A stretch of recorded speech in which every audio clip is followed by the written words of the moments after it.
como son la otra clase de infecciones oportunistas es larga, voy a tratar los puntos más importantes. Las familias, en realidad más importantes, me supongo, ya habrán estado llevando algunas con sus docentes de práctica. Entonces, tanto en la CDC, la OMS y nuestra norma técnica del 2020 nos dice de que el tratamiento antirretroviral debe ser unido por dos fármacos, inhibidores análogos nucleósidos de la transcriptasa reversa con un inhibidor no análogo, un inhibidor de integrasa en esta última norma técnica. Dentro del coformulado que ustedes de repente en práctica han visto es el tenofovir, la lamivudina, mandolutegravir. Entonces, es el esquema de primera línea que nos dice acá en la norma técnica, nuestra norma técnica del 2020 de adultos, ¿no? De acá del MINSA. Pero tenemos otras opciones terapéuticas, ¿no? Por ejemplo, en esta, donde está contraindicado el uso del dolutegravir, ¿no? A veces hay reacciones adversas medicamentosas y una de las principales reacciones adversas medicamentosas de dolutegravir, este inhibidor de integrasa, es de repente una reacción térmica. Entonces, al generar esa reacción adversa, nosotros tenemos que cambiar a otro fármaco, o sea, el tercer fármaco, el tercer medicamento que nos dice la norma técnica. Entonces, dentro de ese tercer fármaco tenemos a los inhibidores no análogos de la transcriptasa reversa, en este caso el efavirenz, ¿no? Venía en la presentación de T400, ¿no? Tenofovir, lamivudina y efavirenz.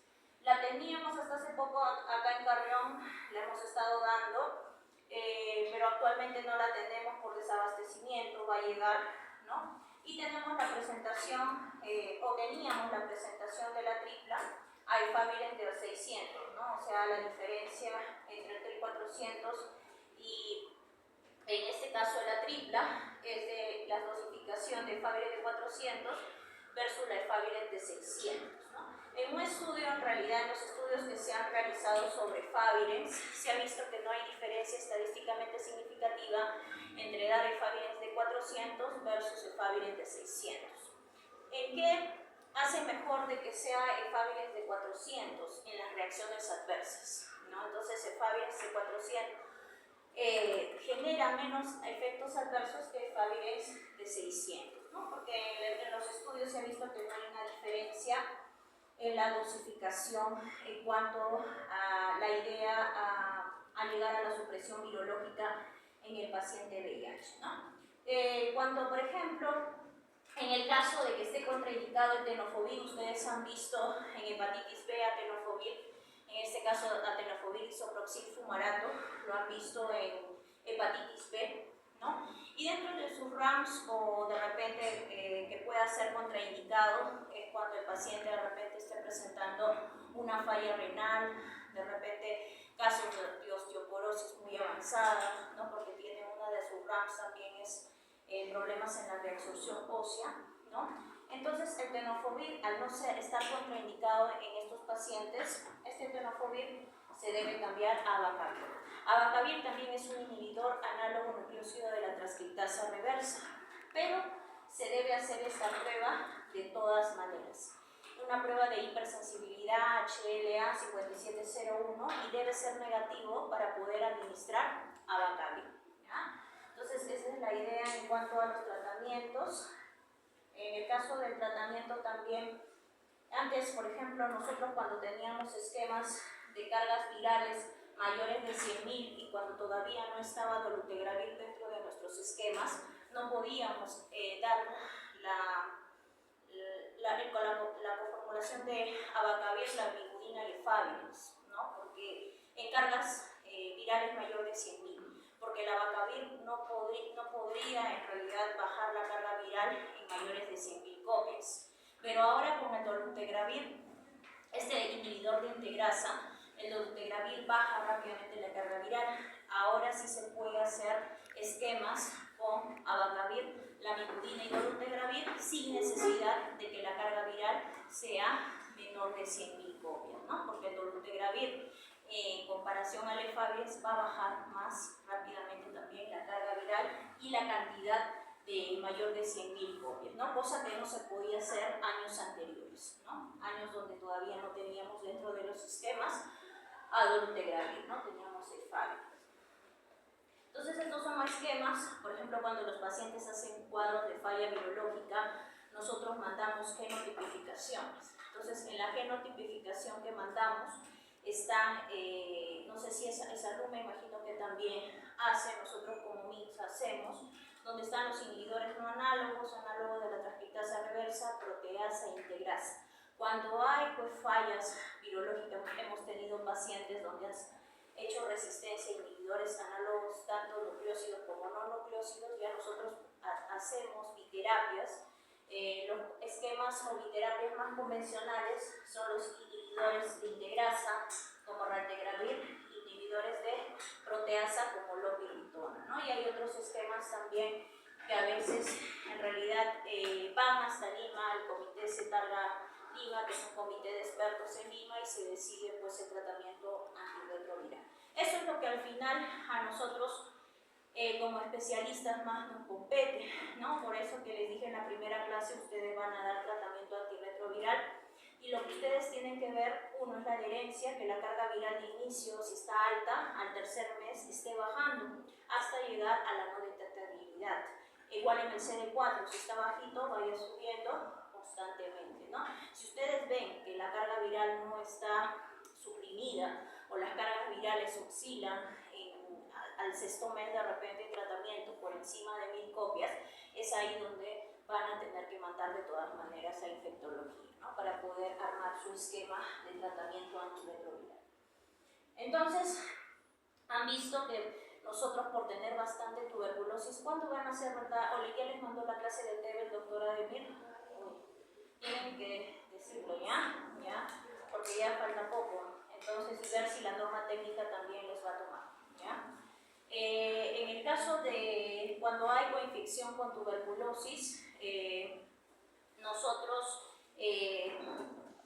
ya conocen de repente en neumología los esquemas sensibles, ¿no? Un esquema sensible que tiene isoniazida, rifampicina, etabutol y piracinamida, ¿no?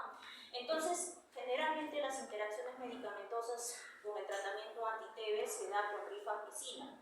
Entonces, ¿qué hace rifampicina? Rifampicina interactúa con dolutegravir dentro de nuestros principales esquemas de primera línea que tenemos según nuestra norma técnica.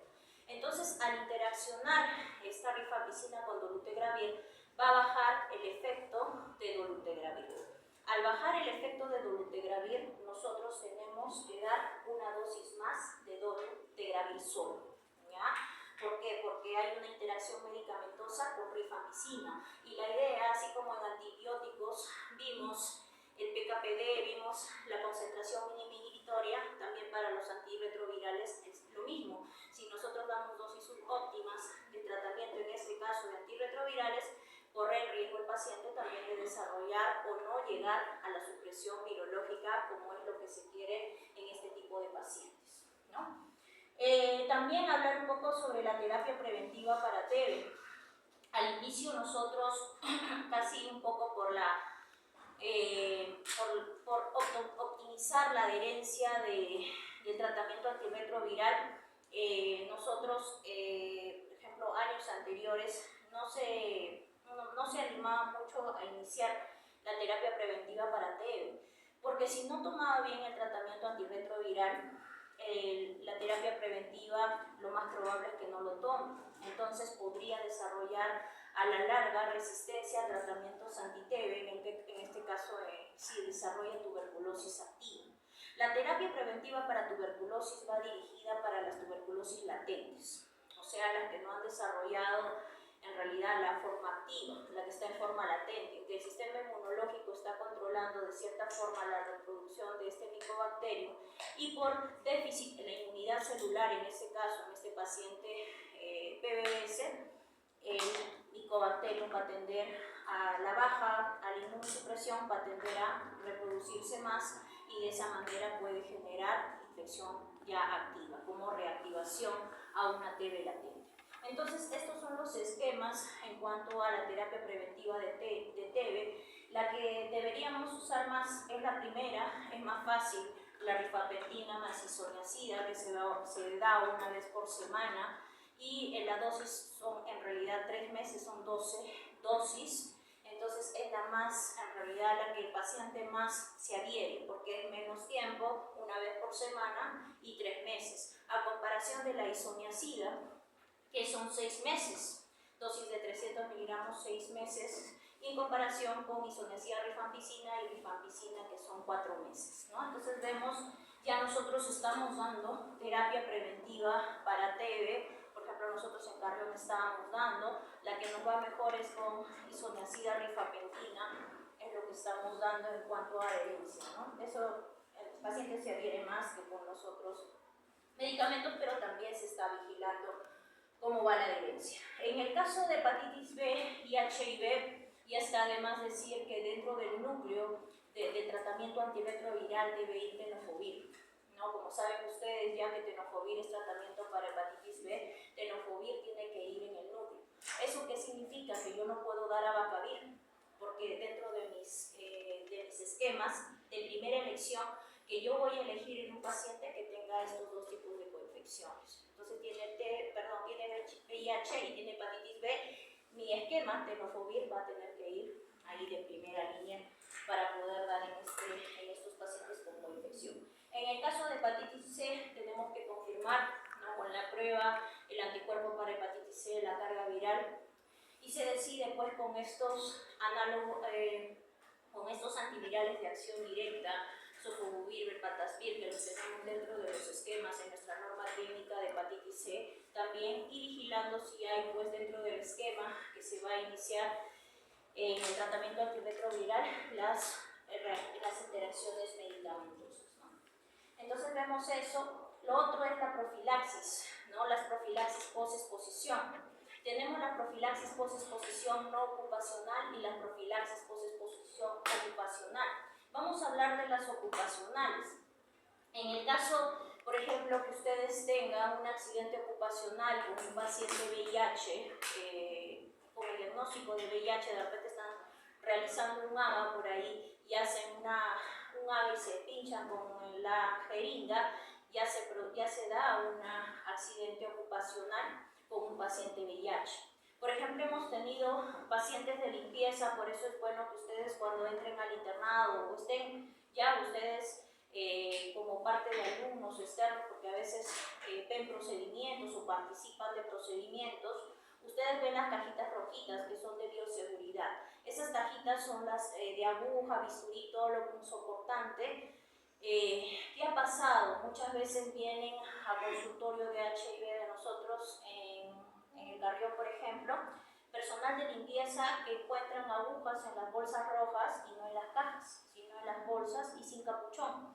Entonces se pinchan, ¿no? Se realiza, ahí se da la exposición en estos pacientes y es una aguja no conocida, es desconocida. Y en la norma técnica nos dice que si ustedes tienen un accidente de un paciente VIH o desconocida, tenemos que iniciar la profilaxis para VIH. Entonces, por eso siempre se les pide de que tengan bastante cuidado con descartar esas agujas, esos bisturí, porque a cualquiera le puede pasar. Y viene lo personal de limpieza, ¿no? Y tengo que iniciar de todas maneras profilaxis post-exposición.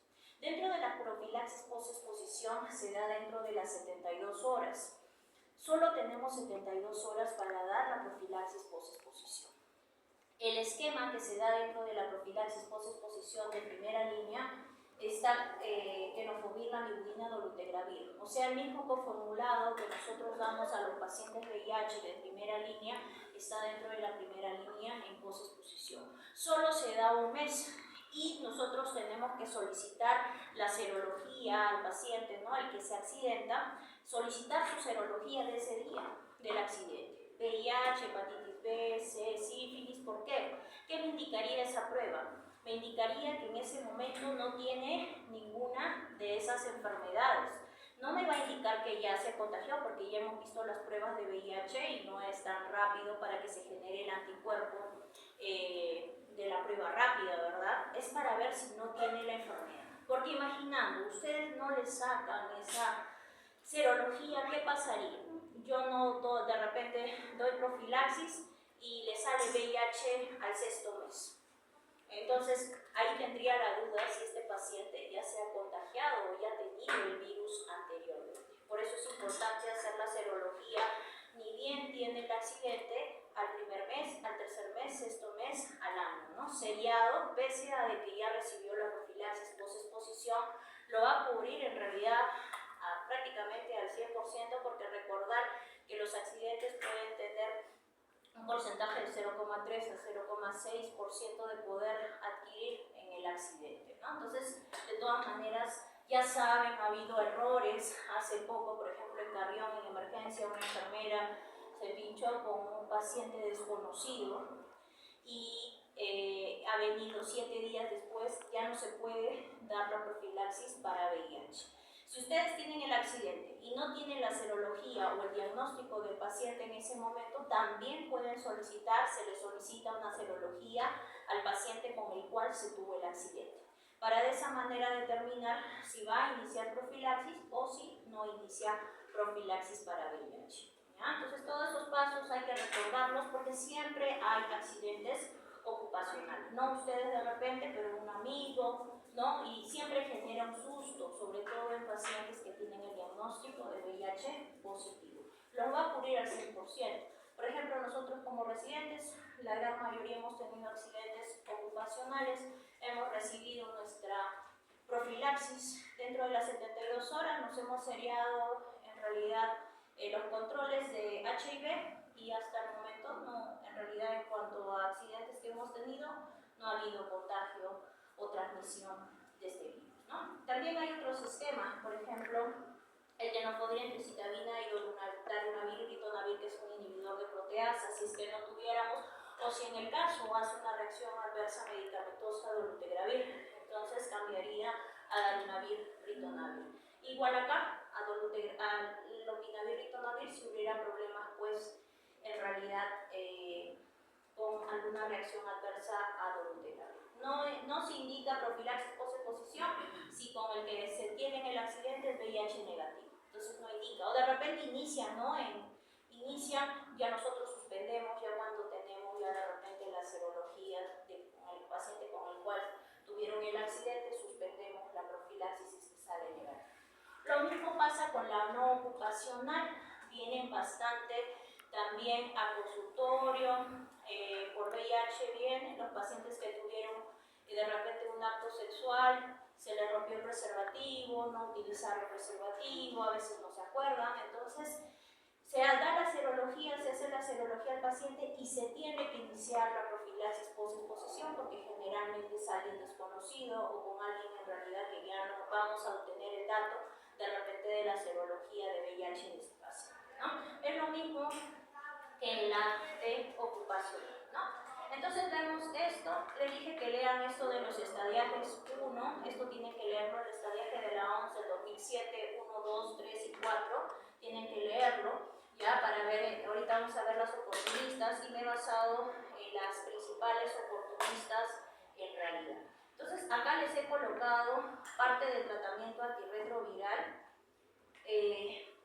más o menos qué esquemas o qué tratamientos, a dónde va dirigido estos esquemas. Y dentro del tratamiento de antirretroviral tenemos los inhibidores de entrada del HIV. Tenemos acá los inhibidores de unión a CD4, inhibidores posteriores a la unión de CD4, antagonistas del correceptor CCR5 que les había manifestado. ¿Se acuerdan cuando el CD4 se une, pues, en realidad, perdón, cuando el HIV se une al CD4 y tiene sus receptores, ¿no? Hay correceptores CCR5, ¿no? A estos va dirigido, y los inhibidores de fusión. De todos estos, el que tenemos nada más es el Maraviroc, que ahorita vamos a ver, pero es importante que ustedes lo sepan. Por ejemplo, en estos tenemos a Tensavir, que previene el cambio conformacional de las lipoproteínas 120. ¿Se acuerdan que el HIV tiene la lipoproteína 120 y 41, ¿no? Entonces va dirigido a esta lipoproteína, que es la que se requiere para la unión del CD4. Ahí tenemos a Tensavir. Luego tenemos a este fármaco que es el Ibarizumab, que en realidad genera sobre todo la acción sobre la unión del dominio 1 del CD4 y la GP120 del HIV, o sea, tiene que ver con las lipoproteínas 120.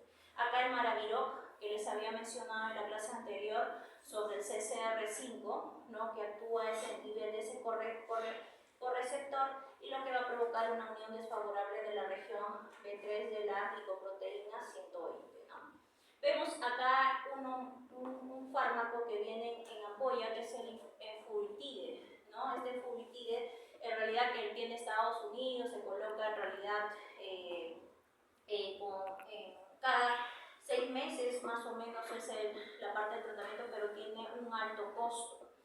Entonces, por ese alto costo es que no llega actualmente acá a Perú, tiene un alto costo en otros países.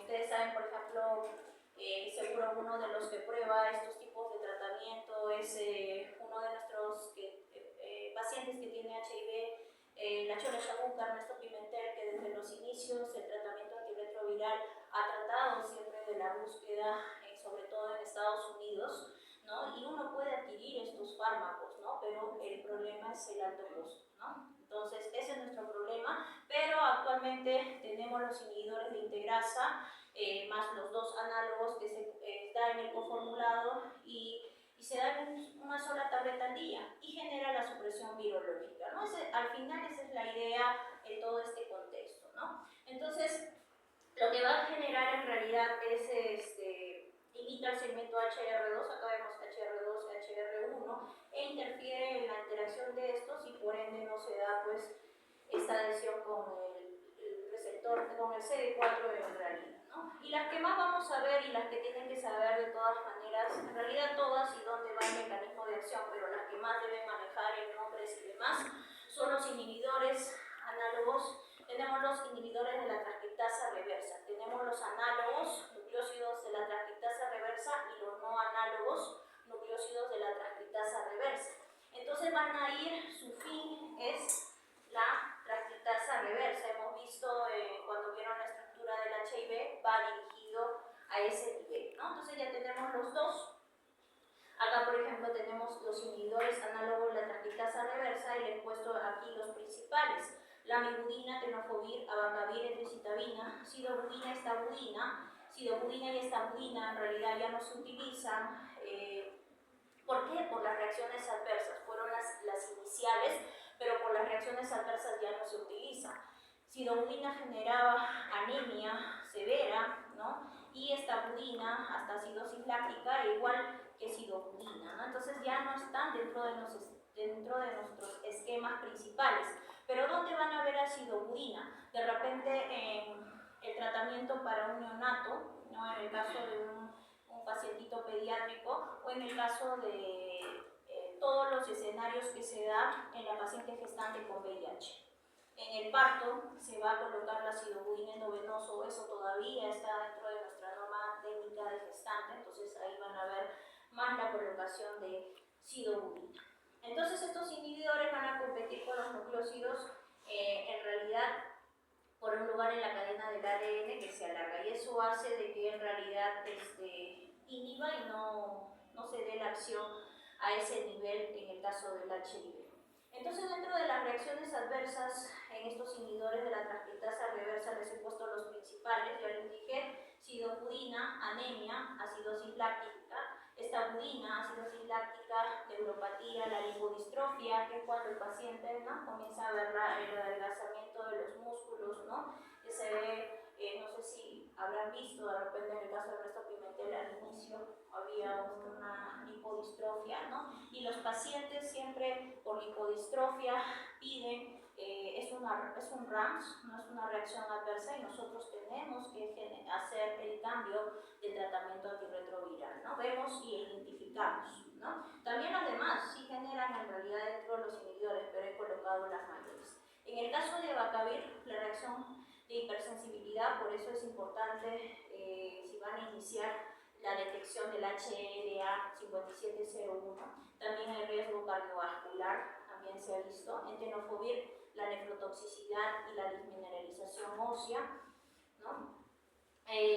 Los inhibidores de la transcriptasa reversa o inversa no nucleósidos, en esta vamos a ver de que funcionan pues uniéndose a la bolsa de unión de inhibidores de transcriptasa reversa, una región de dominio polimerasa proximal, y esto va a impedir la unión pues directamente la función de la enzima de la transcriptasa reversa. Tenemos aquí alefavirenz, nevirapina, ripivirina y etravirina.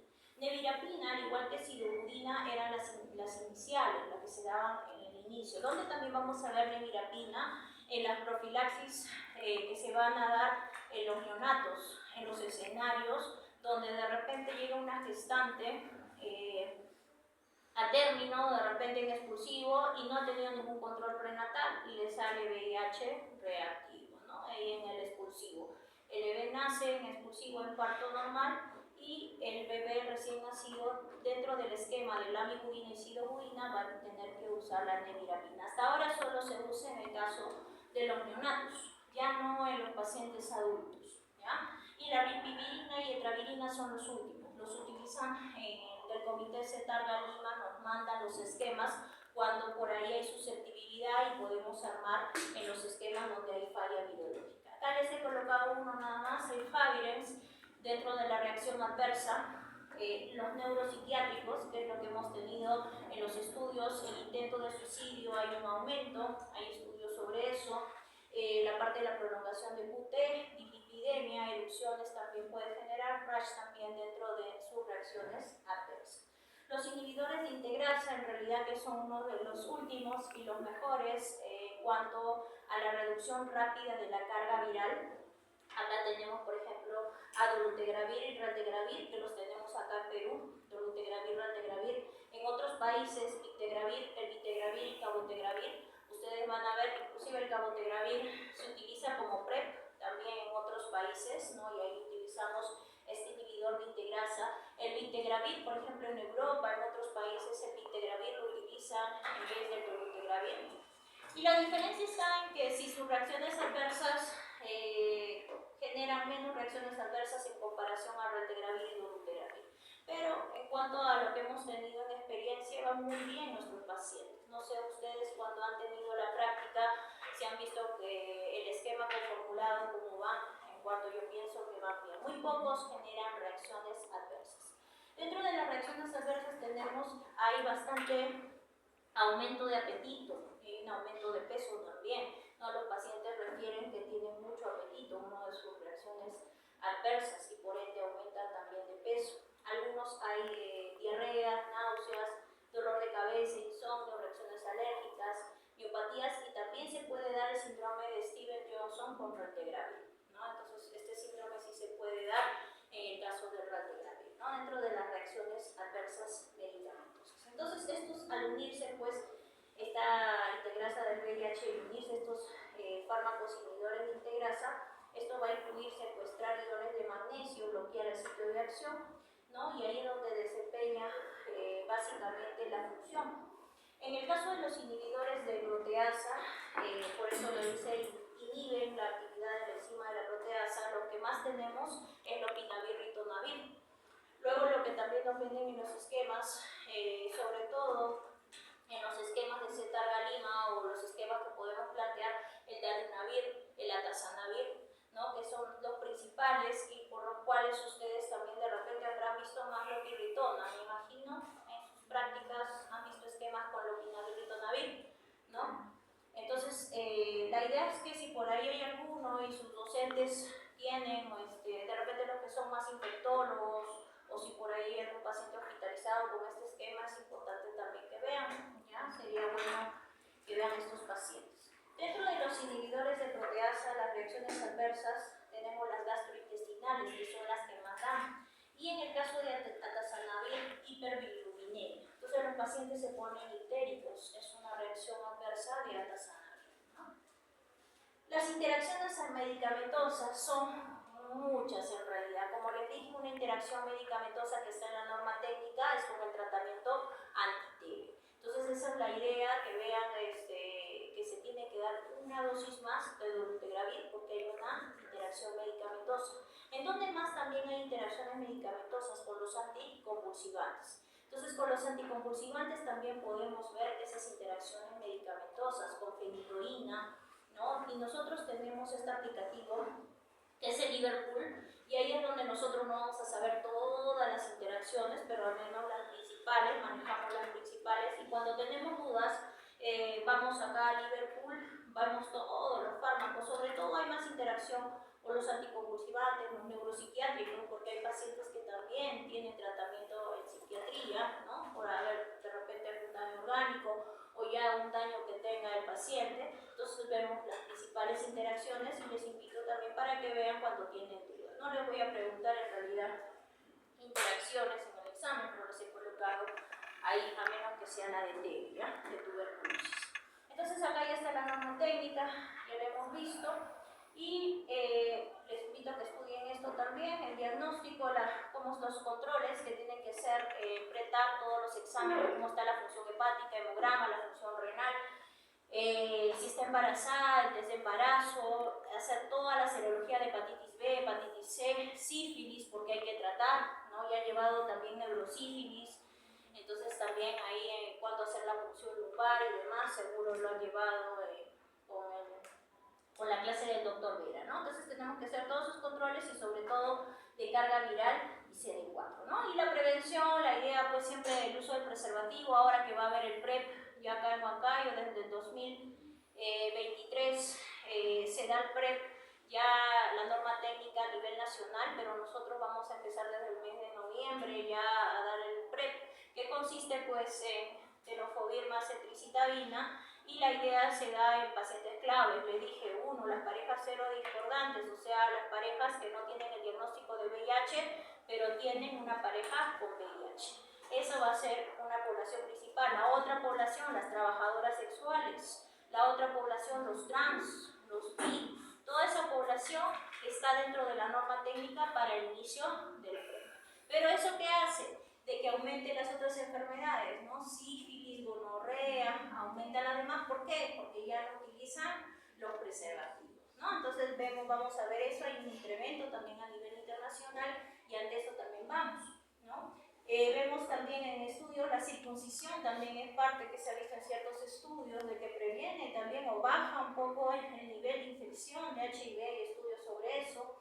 Microbicidas, la vacuna que todavía está en estudios, acá también Perú es uno de los países que también hace el estudio de vacunas, ¿no?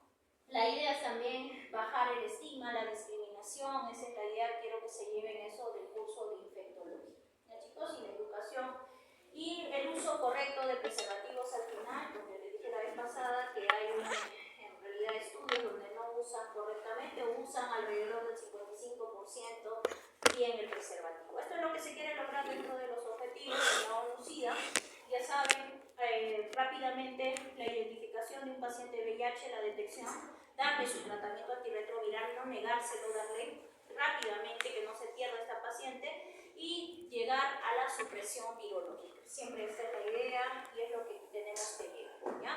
Entonces voy al otro, en realidad esto es algo que también ustedes tienen que fortalecer en práctica, por eso que en práctica ustedes tienen ahí sus pacientes. Sé que no todos van a ver todos los pacientes, pero al menos viendo al paciente van a ver más. ¿Han visto neumocistosis? Neumocistosis, ¿han visto ¿sí? Sí, están bien. Entonces, las enfermedades oportunistas, ¿cuándo las veíamos más? Las veíamos más en las épocas donde todavía no había tratamiento antirretroviral. El paciente moría o fallecía en estadía SIDA en mayor porcentaje. Lo vemos en la línea de tiempo del año 90 hasta la actualidad. ¿Por qué? Porque no había tratamiento antirretroviral. Ahora que lo hay, vemos menos infecciones oportunistas, pero sí vamos a ver pacientes en estadía SIDA, de todas maneras. Y por eso es importante que ustedes identifiquen, corran su plan de trabajo rápido y se dé rápidamente el tratamiento, porque el paciente inmunosuprimido, como en este caso VIH en estadía SIDA, no los va a esperar. Tiene un alto porcentaje de mortalidad, también depende a la oportunista, ¿no? Entonces ya habíamos visto según la CDC, el estadiaje en realidad donde el CD4 está menor de 200 es el estadiaje 3 según la CDC. Y la OMS tiene que ver el estadiaje 1, 2, 3 y 4. La gran mayoría de estos pacientes pues están en el estadiaje 4. Entonces, en el estadiaje clínico, según la OMS, el estadiaje 4. Acá les he colocado cuáles son las principales que he tratado de, en realidad son muchas, pero he tratado de ver las principales, ¿ya? Para poder colocarlas. Entonces, la principal enfermedad oportunista respiratoria en el paciente PBBS tenemos a neumocistis, a la enfermedad, la neumonía por neumocistis. Este neumocistis actualmente se llama neumocistis girovesi, anteriormente era neumocistis carini, anteriormente se conocía que era un parásito, actualmente ya pertenece a los hongos, es un hongo, ¿no? Y este neumocistis girovesi es una de las principales causas de enfermedad respiratoria. ¿Cómo llega el paciente? El paciente puede llegar de repente con tos, llega con dificultad respiratoria, de repente desaturando, ¿no? Llega con toda esa sintomatología clínica y se identifica de repente por, ya es un paciente o de reciente diagnóstico, preguntamos si hay un síndrome de consumo, de repente hay nivel oral, de repente a descartar una candidiasis esofágica. Yo ya estoy pensando que este paciente está en estadiaje SIDA. Porque dentro de nuestras debilidades es que el CD4, en el caso del MINSA, en este caso Carrión, nuestro CD4 no sale rápido. Solo tenemos 2 fechas por cada mes y sale a fin de mes. Esa es nuestra debilidad. Ya el otro año vamos a tener CD4 y carga viral en el hospital. Entonces ya va a ser más rápido saber el estadiaje de acuerdo al CD4. Entonces viene con esta clínica el paciente, viene con el trastorno respiratorio, ¿no? Vemos de repente un paciente que ya tiene un CD4 y empieza con dificultad respiratoria, tos y demás, y tiene un CD4 ya menor de 200, yo ya estoy pensando dentro de mis principales causas a neumocistis. Entonces, neumonía por neumocistis debe ser mi principal causa en un paciente donde el CD4 esté menor de 200, tiene la problemática respiratoria o clínicamente el paciente esté en un estadiaje SIDA. Entonces yo ya voy viendo de que es uno de los riesgos. Entonces en emergencia, el emergenciólogo no va a esperar la interconsulta a infectología. Ellos automáticamente ven PBBS de reciente diagnóstico, PBBS de repente con un CD4 menor de 200, PBBS de repente con tratamiento antirretroviral, pero todavía tiene un CD4 menos de 100, imaginando, ¿no? Entonces viene con dificultad respiratoria. Este síndrome parenquimal pulmonar de repente o dificultad respiratoria, que es lo que más vemos, coloca neumocistosis dentro de sus principales diagnósticos y ya inicia el tratamiento. Ya no está esperando que venga el infectólogo para iniciar el tratamiento, ya lo inicia desde emergencia, porque por ahí es donde viene. Entonces, para eso es importante las profilaxis. Las profilaxis con sulfametoxazol, trimethoprim, si yo identifico y tengo un paciente que tenga clínicamente un probable estadiaje SIDA y no tiene dificultad ni nada, yo estoy presumiendo de que de repente el CD4 está menor de 200, yo ya tengo que iniciar de todas maneras la profilaxis con sulfametoxazol, trimethoprim para que el paciente no llegue a un cuadro de neumocistosis. O sea que la profilaxis con sulfametoxazol, trimethoprim, que se da una diaria hasta que el CD4 sea mayor de 200, te previene a que el paciente tenga neumocistosis. Entonces es importante dar esa profilaxis, ¿no? Porque aquellos pues, que no reciben, aproximadamente el 80% pueden desarrollar este cuadro de neumonía y es mortal, ¿no? No es que en realidad sale rápido, a veces se complica y fallece, ¿ya? Entonces la gran mayoría de los pacientes hay que determinar si también es de leve moderado o de moderada severa. Entonces en los estudios, los cortes ha ido bajando pues, los casos. ¿Por qué? Porque ya hay tratamiento antirretroviral. Se detecta rápido, se logra la supresión virológica y el CD4 puede estar por encima de 200. Entonces la sintomatología clínica, tos aguda, no productiva, la disnea, la dificultad respiratoria, ¿no?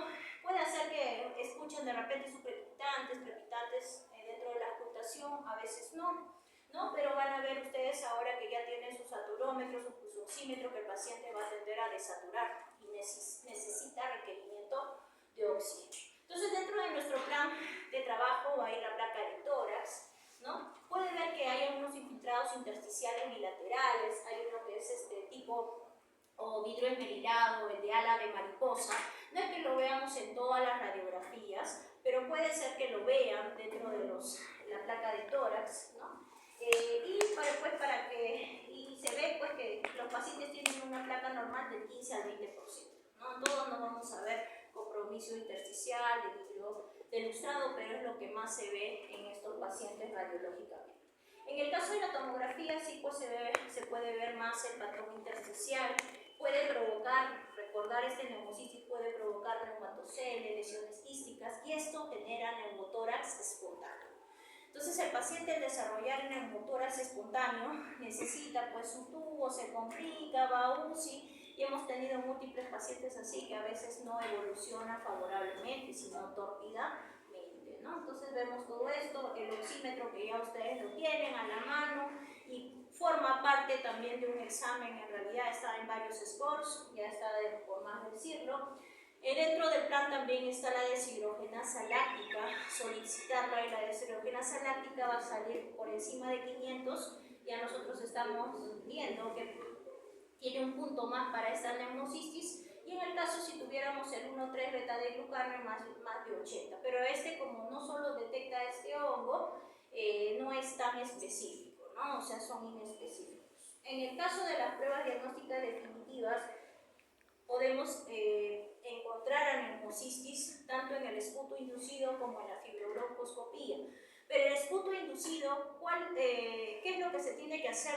Nebulizar al paciente. Y como dentro de sus diagnósticos diferenciales, porque siempre van a plantear un diferencial ahí, es tuberculosis. Entonces, al plantear dentro de sus diagnósticos diferenciales a tuberculosis, ustedes no pueden hacer el esputo inducido, no tenemos áreas, porque vamos a nebulizar, y si tiene TB, va a proliferar, ¿no? Entonces no tenemos esa facilidad y no todo. ¿Por qué? Porque nuestro país está lleno de tuberculosis. El otro es el VAL, mediante la fibrobroncoscopía, ¿no? El lavado bronquioalveolar. Al final estas técnicas, y también biopsia transbronquial o de pulmón abierto, que también podemos encontrar a neumocistis, con técnicas de inmunofluorescencia o tinciones, como es un honguito, y son tinciones de plata, olienza, agua azul de turbulina, podemos encontrar a este neumocistis. Ahí no hay duda absoluta, encontrando a este hongo, no hay duda absoluta de que el paciente tiene una neumonía por neumocistis.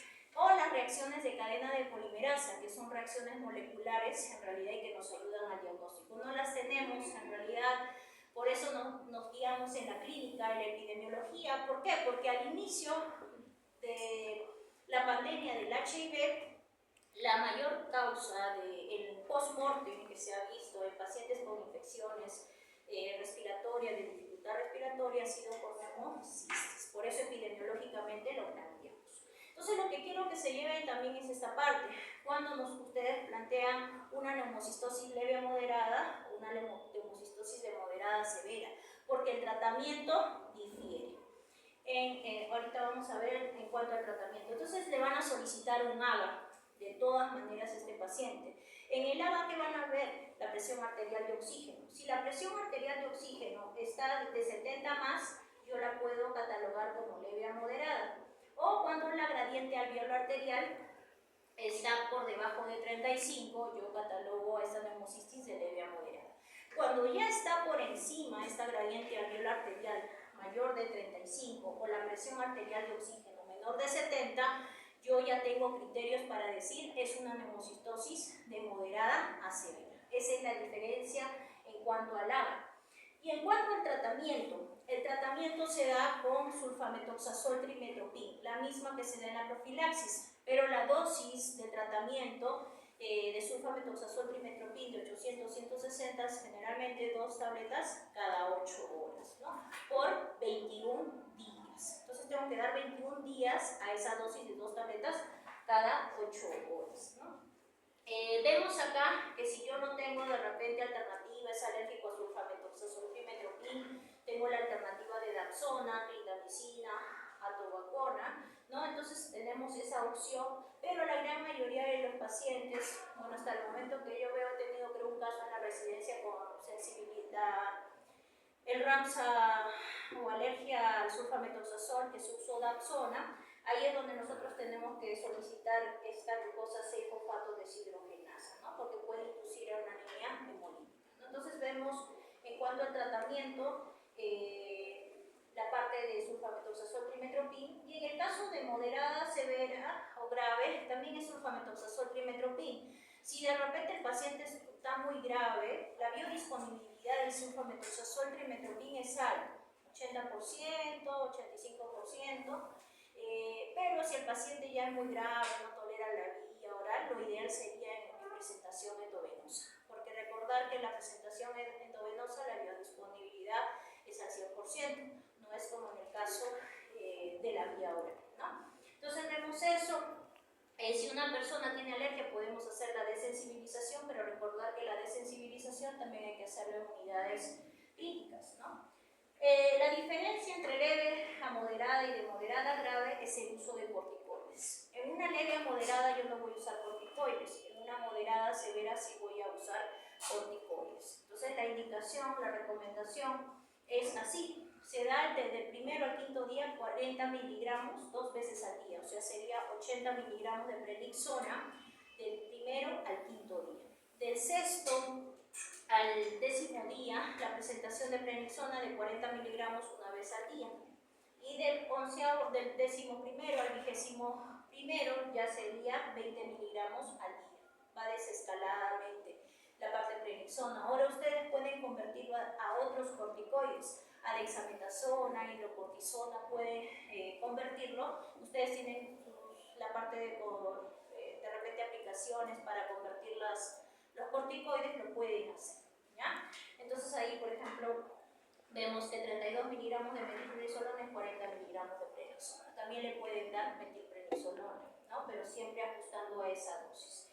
¿Cuándo se debe iniciar tratamiento antirretroviral en estos pacientes? Si nosotros tuviéramos de repente pruebas moleculares para TB o demás, pruebas moleculares para TB, el descarte de TB rápidamente, nosotros podríamos iniciar el tratamiento antirretroviral de repente al tercer día, segundo día de tratamiento para neumocisis. Porque el riesgo de síndrome de reconstitución inmunológica, el SIRI o el IRIS, es baja en el caso de neumocisis, en realidad no se da. Pero como tenemos que descartar tuberculosis siempre, no nos vamos a quedar con neumocitis solo, tenemos que descartar siempre tuberculosis, damos la terapia antirretroviral dentro de las 2 semanas posteriores al diagnóstico. Estamos vigilando ya para iniciar el tratamiento antirretroviral. En cuanto a la profilaxis secundaria, terminando los 21 días de sulfamethoxazol trimetropin, ya sea leve, moderada, severa, yo no es que ahí nomás queda el sulfamethoxazol trimetropin, voy a dar la profilaxis secundaria. ¿Por qué? Porque ese CD4 está menor de 200. Entonces yo tengo que continuar ya para que nuevamente no me vuelva a dar otro cuadro de neumocistosis o de otra oportunista que pueda meterse, de repente toxoplasma, ¿no? Que pueda meterse. Entonces tengo que dar la profilaxis secundaria con sulfamethoxazol trimetropin. Las alternativas siempre Dapsona, también pirimetamina, también dentro de sus opciones de alternativas. Pirimetamina no tenemos mucho acá en el país, ¿no?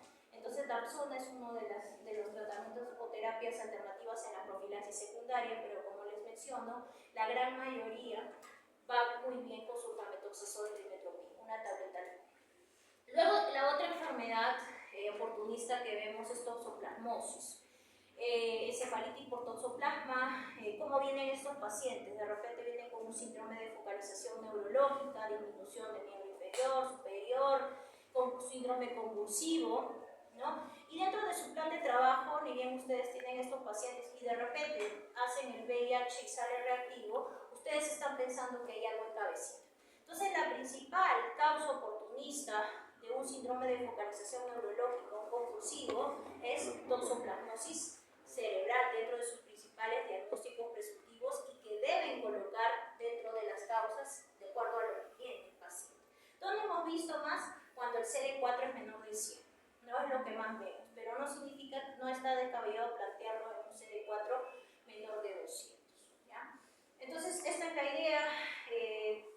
Lo que se ve pues ha bajado pues en cuanto, por ejemplo, en Estados Unidos. ¿Por qué? Porque ya se da el tratamiento antirretroviral rápidamente, baja la carga, el CD4 comienza, o no se afecta el CD4, comienza a reproducirse y ya no se ven muchos casos de toxoplasma, ¿no? Entonces, y también la profilaxis, ¿no? La profilaxis primaria que debe darse en pacientes donde el CD4 es menor de 200, ¿no? Entonces ya saben de Toxoplasma gondii, eso tienen que leer, fortalecer la parte de parásito, en los gatos, los felinos, en las heces, en realidad, por ejemplo, en la biopsia que encontramos taquizoitos de toxoplasma, ¿no? Cuando se hace la biopsia se ve la lesión en la tomografía, en la resonancia, se hace la biopsia y se puede evidenciar estos taquizoitos de toxoplasma gondii y no hay duda de que el diagnóstico sea. Entonces ya les he manifestado el síndrome de focalización neurológica, de repente cefalea, confusión, también déficit focales, las convulsiones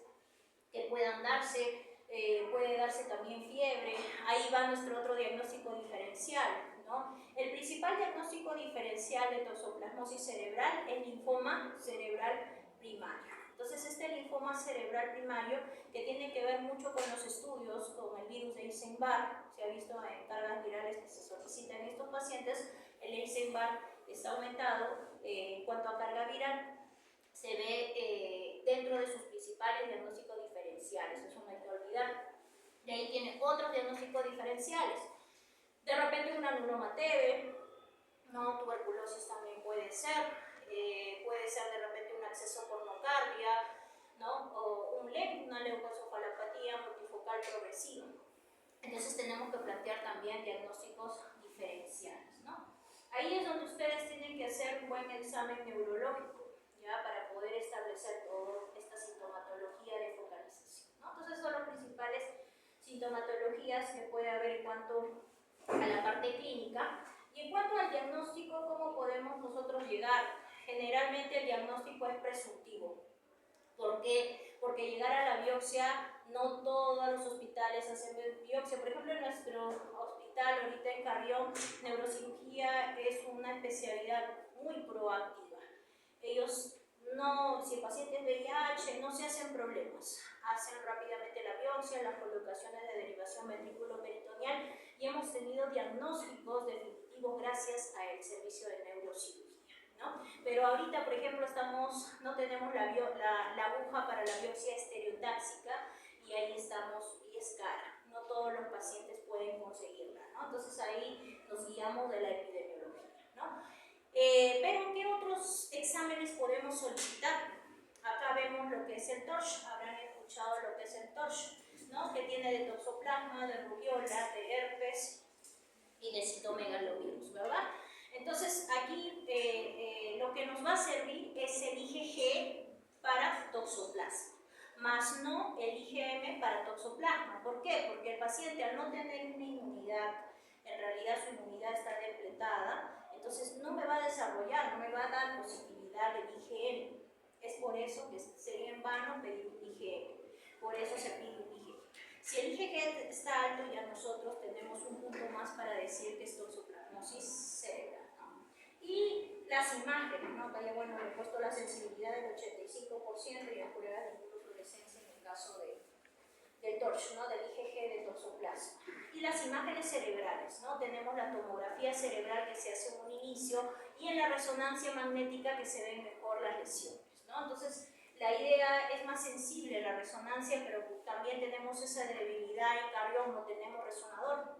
Hasta el momento un resonador activo y es a veces difícil de que el paciente o los familiares consigan afuera, ¿no? En uno particular, ¿no? Entonces tenemos ahí nuestras debilidades. Entonces acá hay algunas lesiones, ¿no?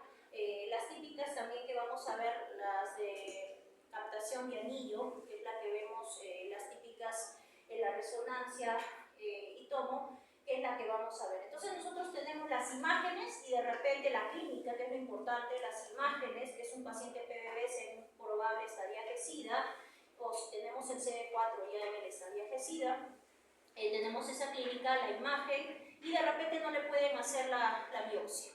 Entonces nosotros tenemos que iniciar tratamiento para toxoplasma, porque es la primera causa de enfermedad oportunista que va a ocasionar esta sintomatología clínica neurológica. Entonces, iniciamos tratamiento.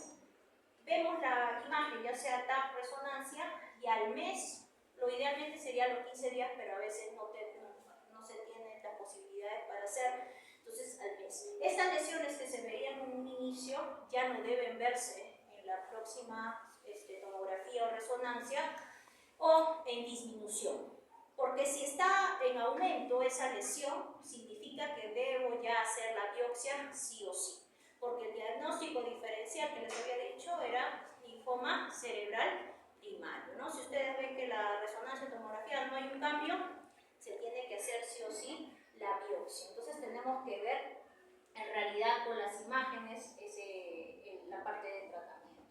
Entonces vemos que dentro del tratamiento la primera línea es la pirimetamina más sulfadiazina más leucomirina. En algunos casos, años anteriores dábamos el ácido folínico, pero no tenemos pirimetamina. Ni siquiera el INEM neoplásicas tiene actualmente. Entonces, al no estar, pues, no tener a esta pirimetamina, pues nosotros tenemos que dar sulfa-metoxazol trimetopin. Entonces tenemos que dar sulfa-metoxazol trimetopin, ver siempre las alergias al sulfa, ¿no? Y dentro de las terapias alternativas tenemos también otras con pirimetamina más clindamicina, no tenemos, como le digo, mucho pirimetamina, atovaquona solo dentro de las terapias alternativas, ¿no? Entonces tengo que dar el tratamiento alrededor de 6 semanas, es lo ideal. Nosotros damos 6 semanas de sulfametoxazol trimetopin a dosis de 2 tabletas cada 12 horas, ¿no? A veces se une con clindamicina, pero no hay diferencia estadísticamente significativa entre dar sulfa solo y sulfa con clindamicina. Entonces damos 6 semanas o vemos en realidad la cuarta semana con imágenes si hay en realidad un cambio entre la primera imagen y la segunda, ¿no? La gran mayoría desaparece cuando es solo toxoplasma, ¿no? Cuando nosotros vamos a iniciar tratamiento antirretroviral, siempre viendo el riesgo de síndrome de reconstitución inmunológica, vamos a dar dentro de las 2 a 3 semanas posteriores al diagnóstico de encefalitis por toxoplasma. Es ahí donde ya se debe plantear el inicio de tratamiento antirretroviral. Acá le he puesto el formulario.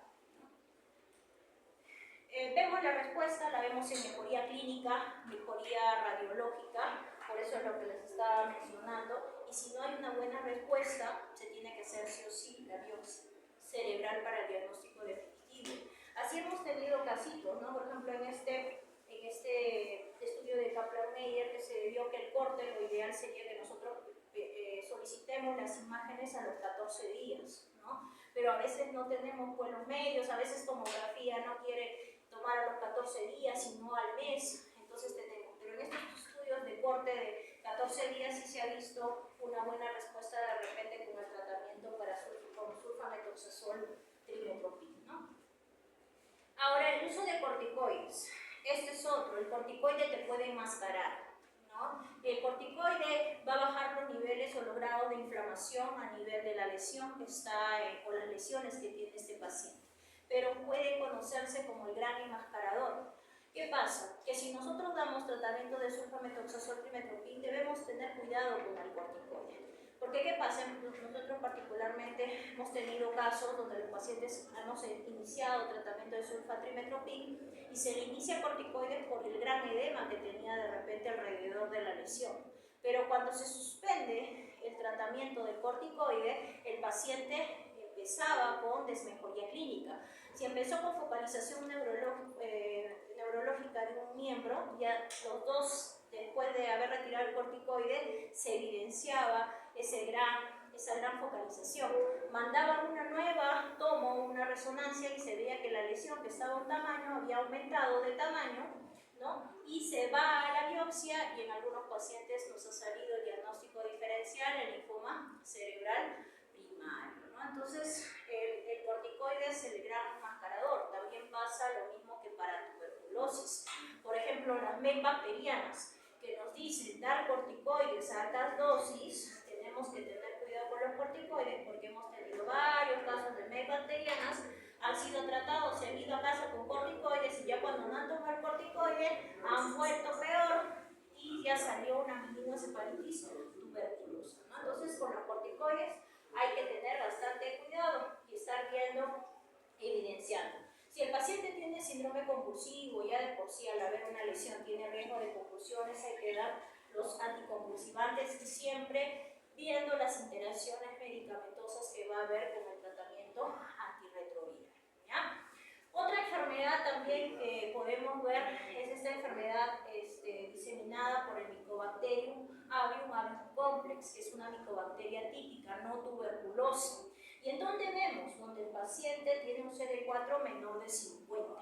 ¿No? Entonces, estos pacientes, ¿qué es lo que más desarrollan? Cuadros de diarreas crónicas, en realidad y crónicas, que en realidad llegan hasta trastornos ácido-base, fiebre, en realidad, y el paciente se deshidrata tanto que puede fallecer, porque no se controla este micobacterio, ¿no? Entonces vemos que tiene que ver con mucho del CD4, ¿no? El CD4, el conteo de CD4, si es menor de 50 en los estudios es donde se ha visto más la incidencia, ¿no? Por eso la idea también que se ha visto en algunos casos profilaxis para el micobacterio, ¿no? Con acitromicina, porque el macrólido es parte de tratamiento para este micobacterio. Pero nosotros, dentro de nuestra norma, no está estipulada de todo, ¿no? Entonces vemos si tiene alto riesgo o más, de repente menos de 50, podríamos dar retroprofilaxis a acitromicina, ¿no?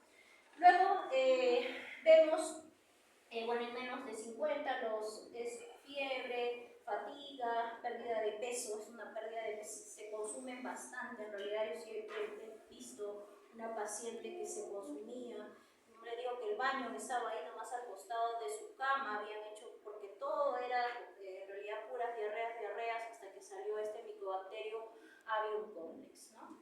Entonces, esa es la sintomatología clínica: dolor abdominal, diarrea, fiebre, fatiga, ¿no? Puede haber hepatoesplenomegalia, adenopatías, puede haber anemia, la fosfatasa alcalina está aumentada, ¿no? La lactato deshidrogenasa también puede estar aumentado, y en la tomografía podemos ver los ganglios linfáticos mesentéricos, retroperitoneales, la hepatospleno, ¿no? Dentro del diagnóstico, en realidad se hace mediante el aislamiento, y eso se da mediante los cultivos. Los cultivos que tenemos en el Instituto Nacional sugieran estos cultivos, y se ve pues este Mycobacterium avium complex o avium que puede darse en el paciente. También de repente en los ganglios linfáticos hacen la biopsia, uno la anatomía patológica, la otra lo cultivan para Mycobacterium, y ahí también nos puede salir con la médula ósea, ¿no? El tratamiento siempre debe estar dos fármacos activos, el etambutol o, en el caso más, el macrólido, ¿no? Entonces este macrólido más el etambutol debe ser parte del tratamiento inicial, ¿no? Y el tratamiento dura alrededor de un año, y siempre viendo la sensibilidad. Puede ser que haya resistencia a macrólidos, ¿no? Sobre todo eso, ¿no? Cuando nosotros iniciamos tratamiento antirretroviral, entonces debe ser lo más rápido posible. ¿Por qué? Porque tiene riesgo a desarrollar otra infección oportunista, ¿no? Si yo más me demoro también en el tratamiento antirretroviral, puede meterse una coxidia y eso llevárselo a mortalidad, una hemosistis, un toxo, ¿no? Otra enfermedad oportunista ahí. La otra enfermedad es criptococosis meningia. Criptococosis meningia generalmente lo que me da es un síndrome de hipertensión endocraniana. El paciente viene con cefalea, náuseas y vómitos. ¿Cuál es lo indicativo acá? Una punción lumbar. Entonces ya ustedes han estudiado en bacterianas y demás que ya han llevado, que tienen que ver el estudio de líquido cefalorraquídeo. ¿Cómo es el estudio de líquido cefalorraquídeo? En este criptococo hay pleocitosis, generalmente a predominio mononuclear, con hiperproteinorraquia, consumo de glucosa. El ADA puede aumentar, porque el ADA se puede aumentar en TB, puede aumentar en criptococo, puede aumentar en neoplasia. El ADA no es específico para solo TB, ¿ya? Entonces, todo eso pedimos. Nosotros teníamos las técnicas Phelan-Wright en líquido cefalorraquídeo, donde también se identifica criptococo, y el examen directo de tinta china. Entonces esta tinta china nos va a decir el diagnóstico. Si sale criptococo en la tinta china, no hay duda de que el paciente tiene criptococosis meningia y tengo que iniciar rápidamente el tratamiento para criptococo. Otro también de exámenes que tenemos nosotros, bueno, en la época del inicio del HIV, fallecían pues, por meningitis criptococócica, no había en realidad tratamiento antirretroviral. Veíamos acá también el síndrome de hipertensión endocraniana, es uno de los que más tiene. También puede haber signos meningios, ¿no? Dentro del examen físico y demás, ¿no? La rigidez de nuca es ahí donde ustedes tienen que hacer un buen examen físico, y algunos desarrollan estas lesiones umbilicadas que son compatibles con criptococo. La diferencial es molusco, ¿no? Pero puede ser también que desarrolle lesiones cutáneas compatibles a criptococo, ¿no? Puede ser que esté con un síndrome de hipertensión endocraniana y si tiene estas lesiones yo puedo dar un punto más de repente que pueda ser criptococosis meningia. Entonces tengo que hacer de todas maneras, nuestro plan de trabajo es la punción lumbar, de todas maneras, porque desarrolla cuadros de hipertensión endocraniana. Entonces, en el cuadro de hipertensión endocraniana también los déficits de los pares craneales, también, ¿no? Vemos que también uno de los exámenes que me va a dar positividad, aparte de la tinta china, es el antígeno de criptococo. Tenemos el antígeno de criptococo cualitativo, cuantitativo, el lateral flow también de antígeno, y eso si también nos sale positivo en el líquido cefalorraquídeo, no hay duda de que el paciente tiene criptococosis meningia y también tengo que iniciar tratamiento para criptococo, ¿no? Entonces tengo que ver todo eso, la pleocitosis que les dije, la parte del consumo de glucosa, ¿no? Y genera hipertensiones endocranianas, o sea, el paciente hace la punción lumbar y la presión de apertura, por eso es importante que ustedes vean la presión de apertura, puede llegar hasta más de 50, entonces vemos todo eso, ¿no? Entonces la idea dentro del tratamiento, aparte de dar la anfotericina que ahorita voy a mencionar, es también las funciones lumbares evacuatorias, o en el peor de los casos también es las derivaciones ventrículo-peritoneales que nos ayuda también bastante el servicio de neurocirugía. Entonces dentro del tratamiento tenemos la terapia de inducción, de consolidación y de mantenimiento. Y acá tenemos varias de elección, por ejemplo el B liposomal, pero no lo tenemos. El B-desoxicolato de 0,7 a 1 es el que tenemos, vamos a dar a esa dosis de 0,7 a 1 miligramos por kilo. Endovenoso, recordar que sea por catéter venoso central. La flucitosina también está aquí, ¿no? A la flucitosina sería lo ideal, recién va a ingresar la flucitosina para nosotros poder dar, y todas las alternativas. Y dentro, inclusive el fluconazol a dosis altas, ¿no? Por ejemplo, acá vemos fluconazol a 1200 en vía oral endovenoso más flucitosina. Vemos también el fluconazol más flucitosina, anfodesoxicolato, liposomal, o el fluconazol a 1200 en una sola dosis. Pero ¿cuál es el que tenemos nosotros? Este de acá, el anfotericina B más el fluconazol. Entonces ese es el esquema que nosotros manejamos en la terapia de inducción y vamos a hacer pues punción lumbar. La idea es esterilizar el líquido cefalorraquídeo que mejore esa pleocitosis, ese consumo de glucosa, ¿no? Y con esta terapia en realidad de inducción. Por eso se da este ANFO-B, que en realidad ya se sabe que porque PKPD es fungicida, ¿no? Más el fluconazol a dosis altas también, y eso se necesita en este paciente inmunosuprimido. Vemos las otras terapias también, ¿no? En la parte de consolidación se da después de las 2 semanas de terapia de inducción y me voy a guiar de un cultivo de líquido cefalorraquídeo negativo. Acá yo ya me guío de un cultivo, ya no de la tinta china, porque yo puedo seguir dando ANFO-B, fluconazol y me va a seguir alojando criptococos, pero esos criptococos ya van a ser muertos y no viables. Entonces en el cultivo sí me va a dar la viabilidad de este criptococo, por eso ya yo me guío del cultivo, ¿ya? Entonces vemos esto y vemos que debemos continuar con fluconazol, 800 miligramos al día, al menos 8 semanas. O sea que fluconazol ven a dosis super altas, ya saben que no tengan miedo para dar onicomicosis, fluconazol una vez por semana, porque ven acá hasta dosis de 800 miligramos por día en la terapia de consolidación, ¿no? Entonces la idea es verlo clínicamente cómo va evolucionando. Lo ideal sería también ver un fungigrama, ¿no? Y ver el cultivo si es sensible o no. Generalmente sí es sensible a ANFO-B, ¿no? Entonces, y a fluconazol, y por ende pues vemos con el cultivo el seguimiento, ¿ya? ¿Cuándo vamos a iniciar el tratamiento antirretroviral? Después del cuarta a sexta semana después del tratamiento para criptococosis meningia. Ahí yo ya voy a recién decir, voy a iniciar tratamiento antirretroviral, porque hay riesgo también de síndrome de reconstitución inmunológica, por eso se da esto, ¿ya? Entonces la terapia de mantenimiento se da, esto también faltaba, después de la consolidación, el fluconazol 200 miligramos al día por al menos un año, o hasta que sucede 4, pues esté por encima encima de 200, ¿no? Eso también valoramos también como parte de profilaxis también en estos pacientes, ¿no? Bueno, ese es en criptococo, ¿ya? La otra es enfermedad por citomegalovirus. Citomegalovirus es otra enfermedad donde vemos en pacientes con CD4 en menor de 50.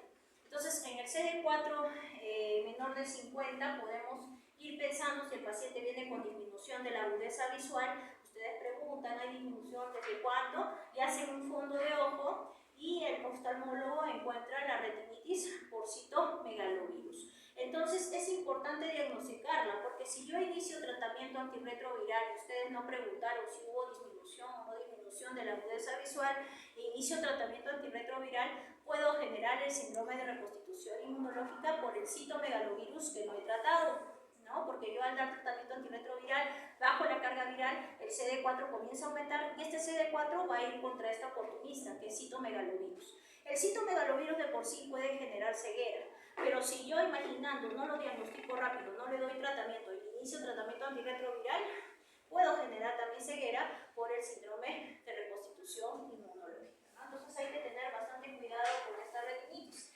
Entonces, ¿qué vamos a ver? En el fondo de ojo, manchas blancas, manchas amarillas, los exudados blancos, exudados amarillos. Vamos a ver cuadros de microhemorragias, hemorragias. Entonces, cuando nosotros vemos eso en el fondo de ojo, hay oftalmólogos que sí tienen bastante experiencia en ver citomegalovirus, con Broca en definitivo y ya el inicio del tratamiento para citomegalovirus. Pero a veces hay un poco de dudas, ¿no? Pero yo a nosotros ver esta identificación, ¿no? De repente más exudados blancos, amarillos, necrosis retiniana, con hemorragia o no, nosotros ya también estamos viendo la posibilidad de inicio para citomegalovirus, ¿no? Entonces en el fondo de ojo podemos ver exudados blancos, exudados amarillos, microhemorragias, ¿no? Y siempre descartando citomegalovirus no solo va a estar en ojito, también puede estar en gastrointestinal. De repente una esofagitis por citomegalovirus con un diagnóstico diferencial de candidiasis, una colitis por citomegalovirus con un diagnóstico diferencial,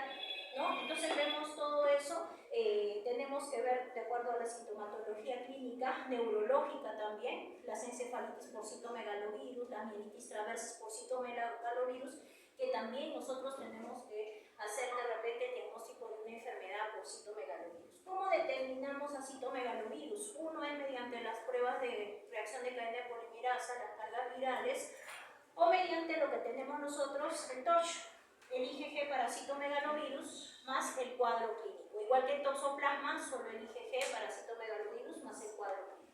¿Cuál es el tratamiento? Ganciclovir, ¿no? Ganciclovir endovenoso a dosis de 5 miligramos por kilo cada 12 horas de 14 a 21 días. Siempre, si es en ojito, evaluando la parte de ojo. Si es gastro, neuro, siempre evaluando por imágenes o cómo ha sido el diagnóstico en el inicio. O valganciclovir también, que tenemos en vía oral, tiene una buena biodisponibilidad, que damos bastante en cuadros de retinitis por citomegalovirus. También inyecciones intravítreas de ganciclovir o foscarnet, que también puede indicarse si tienen pues los medios para que el paciente pueda comprar, se puede dar, ¿no? Eso también lo receta el oftalmólogo. Y la terapia de mantenimiento, ya se puede dar el ganciclovir o el valganciclovir de repente en forma interdiaria o a menos dosis, ¿no? A menos dosis, si antes se daba cada 12, ahora el valganciclovir, por ejemplo, se da 900 miligramos diarios, ¿no? Entonces vemos esa parte.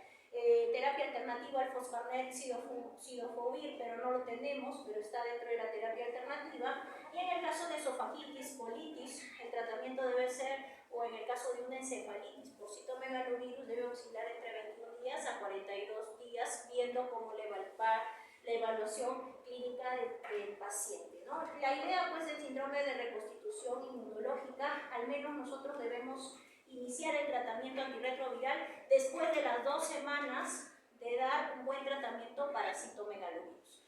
Ahí reduce pues en realidad el riesgo del síndrome de reconstitución inmunológica, ¿no? La otra CELEN, que es la leucoencefalopatía multifocal progresiva, es una enfermedad desmielizante de la parte del sistema nervioso central. ¿Y qué virus tiene implicado acá? El virus JC, el de John Pan.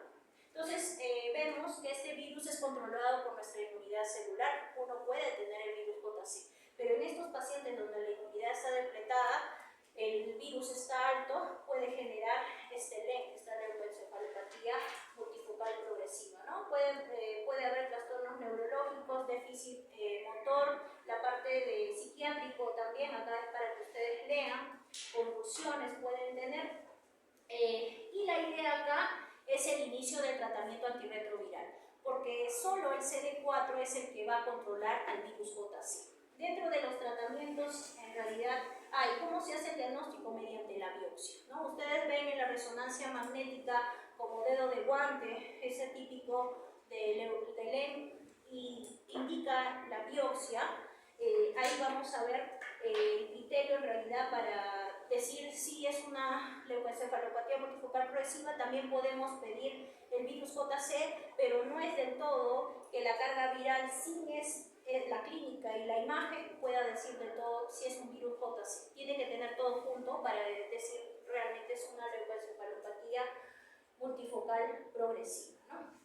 Entonces vemos acá como de dedo de guante. En realidad hemos tenido un paciente con diagnóstico de biopsia hace algunos años en Hospital Carrión y la carga viral del virus JC alta, ¿no? Entonces, y tenía un CD4 menor de 50, ¿no? Entonces, en realidad fue un pacientito que lo publicaron y hasta ganó un premio, ¿no? Porque vemos en realidad estos virus cuando la inmunidad está muy baja. No hay un tratamiento antiviral para el virus JC, ¿no? Entonces vemos eso en cuanto a la supervivencia puede ser del 55 al 60% en un año.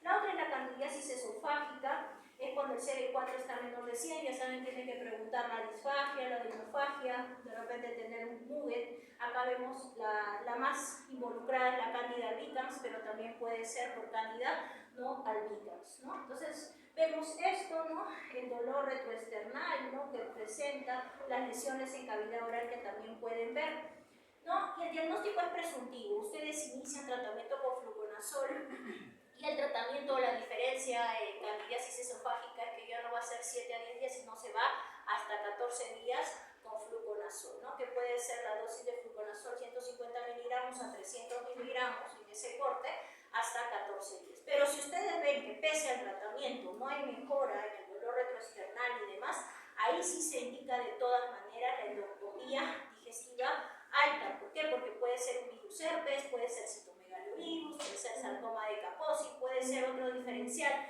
que fluconazol no lo esté en realidad dando, ¿no? Entonces tenemos en presentación vía oral endovenoso, pero su biodisponibilidad de fluconazol es alta, ¿no? Lo vimos en las primeras clases. Voriconazol, isavuconazol, equinocatinas también, pero ya saben que por su alto costo no lo tenemos, no damos. Con fluconazol en realidad va muy bien. El otro es histoplasmosis. Histoplasmosis es definitoria de SIDA. En Estados Unidos, cuando ustedes vean los buscadores, es lo que más van a ver.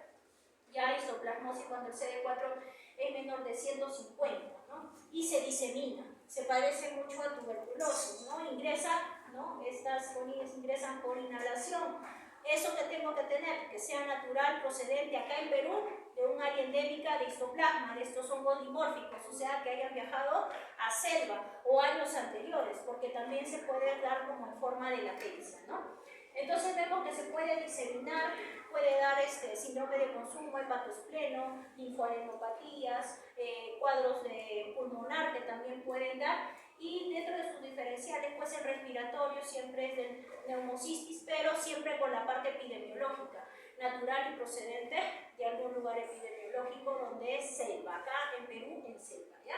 En Estados Unidos hay bastante también histoplasma, pero acá en Perú en selva. Pueden desarrollar cuadros de hepatosplenomegalia, linfodenopatías, también acá el sistema nervioso central.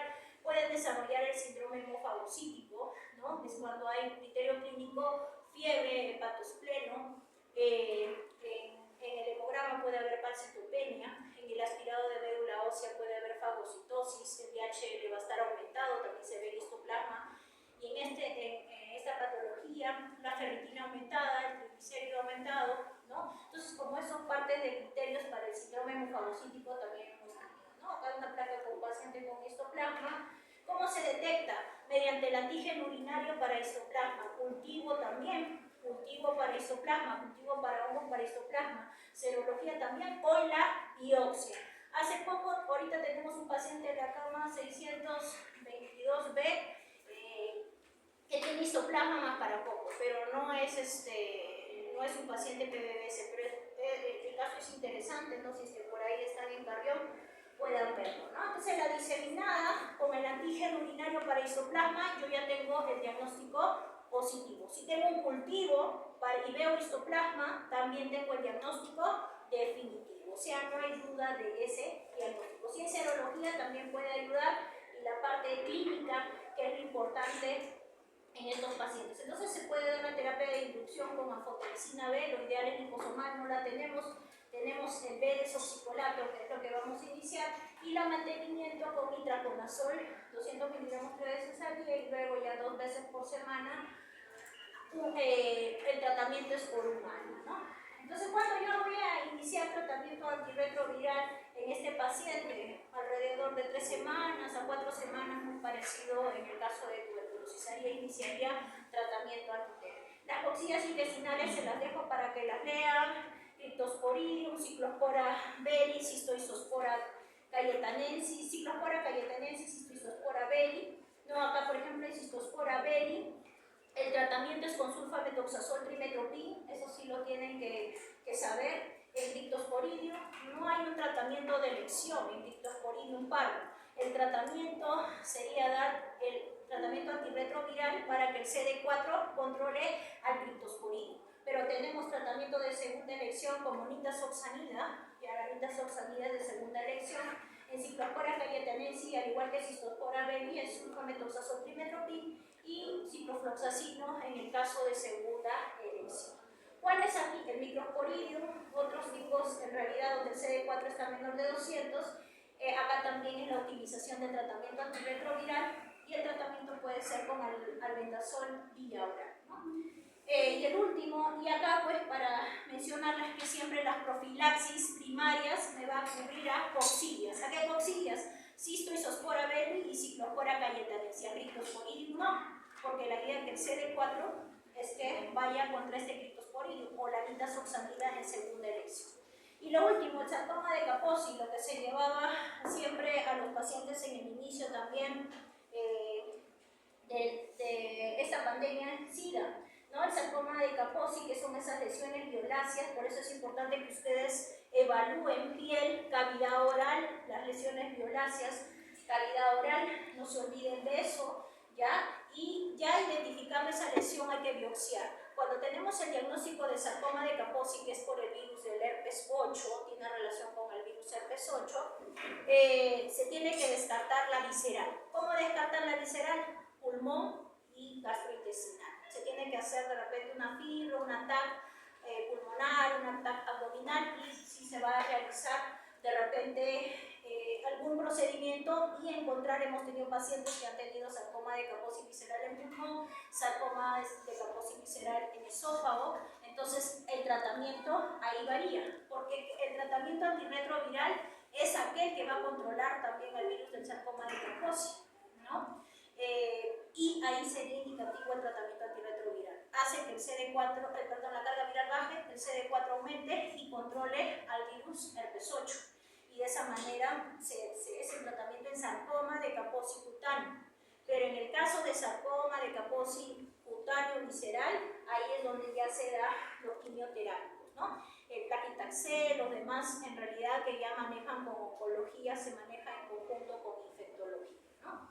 Entonces vemos esto, y recordar pues que la profilaxis primaria se da cuando el CD4 es menor de 200, y aquí me va a cubrir, se da una tableta diaria hasta que el CD4 sea mayor de 200. Aquí me cubre a Pneumocystis jirovecii, a Toxoplasma gondii y a las coxillas intestinales, ya saben las dos coxillas que me está cubriendo.